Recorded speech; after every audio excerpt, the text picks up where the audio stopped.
Tell me if this sounds familiar. Your period is back. You're tracking everything. You're doing all the right things, and nothing is happening. The problem isn't usually ovulation. It's what your body is doing in the 2 weeks after.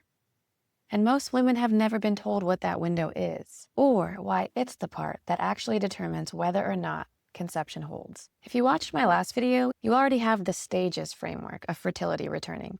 Mucus and libido are stage 1, ovulation is stage 2, and this video is about what happens in stage 3, the part that determines if you're able to conceive. If you haven't seen that one, I'll link it below. You don't need it to follow this. After ovulation, your body produces progesterone. That's the hormone that supports the second half of your cycle. Without adequate progesterone, even a fertilized egg has trouble holding. Your luteal phase is the number of days between ovulation and your period starting. You want that window to be between 11 and 14 days. If it's less than that, you're not likely to sustain a pregnancy. That's the part that was quietly limiting me for months after my period came back. Not ovulation, the second half. Now, to know if this is actually your issue, you need to know when you're ovulating. That can be a little tricky to pinpoint, but there are a few ways to know. The simplest way is by your basal body temperature. Your temperature rises slightly after ovulation and stays elevated until your next period. So you're looking for that bump in your body temperature. Best time to take it is when you first wake up in the morning before you start moving around. The next stage up is these OPK strips, which are looking for the hormone LH in your urine that will signal to you that you've ovulated or you're about to ovulate. For me, I was trying to get a whole picture of my hormones, so I used something called the Mira analyzer. For Mira, you still pee on some sticks every morning, but you put it into a little machine and then that connects to your phone and you get a picture of your actual hormone levels week to week or month to month or however you're tracking. So I could track how high my LH was actually getting each month, and I could see the estrogen pattern, the progesterone pattern in the second half. So when I saw on those graphs changed how I understood what was happening. My LH was spiking, ovulation was occurring, but my luteal phase was short. It was less than 10 days. So the problem wasn't ovulation, it was everything after. So here's a little peek into the mechanism that most people don't know. Progesterone and cortisol are both made from the same precursor hormone, pregnenolone. When your body is under chronic stress, whether that's undereating, overtraining, poor sleep, emotional load, whatever it might be, it's a high demand for cortisol. So when cortisol demand is high, pregnenolone gets diverted to making cortisol instead of progesterone. So you have a shorter luteal phase and a weaker progesterone output. Apparently, this is sometimes called the pregnenolone steal. It means you can be doing everything right on paper, but still have a luteal phase that isn't quite functioning because the math doesn't work when cortisol is winning. And here's another piece I didn't understand for a long time. Your luteal phase isn't built after ovulation, it's built in the weeks leading up to it. The structure that produces progesterone is called the corpus luteum, and that develops from the follicle.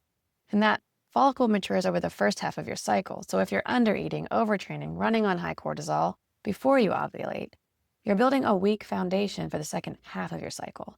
I read a book called In the Flow by Alyssa Vitti, and she kind of shifted how I thought about all of this. And her core insight was, your body doesn't have the same needs every day, every week.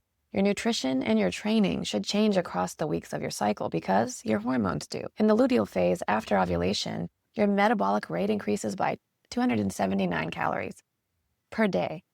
Your body is already running harder. If you're eating the same calories in both halves of your cycle, you're underfueling the half that might be mattering most for you. And that underfueling reads as a stress signal. Cortisol goes up, progesterone loses. So here's how I structured it after Lisa Vitti's model. Phase 1, after your period, you rebuild with iron-rich foods. Phase 2, you support with vegetables, fats, fermented foods. And then 3, the luteal phase, this is where things changed. Magnesium reduces cortisol. I added that. Vitamin B6 supports progesterone production. Vitamin C supports the corpus luteum. And complex carbs stabilize your blood sugar, and that helps lower cortisol. Healthy fats are raw materials for progesterone. Some of these things were included in the prenatal that I was taking. Other things, food things, I started adding those in. I also changed how I was training. I mentioned in other videos about getting my period back that I realized I had to reduce the intensity. But for a while, instead of reducing the intensity across the board, I trained according to my cycle phases. So for the first half of the cycle, when I was more energetic, I did higher intensity workouts. The second half, I did lower intensity. And I think that works for a lot of systems unless you're overstressed, in which case you might need to dampen the exercise a little bit more. That was my case. You might not know that high intensity exercise actually increases cortisol.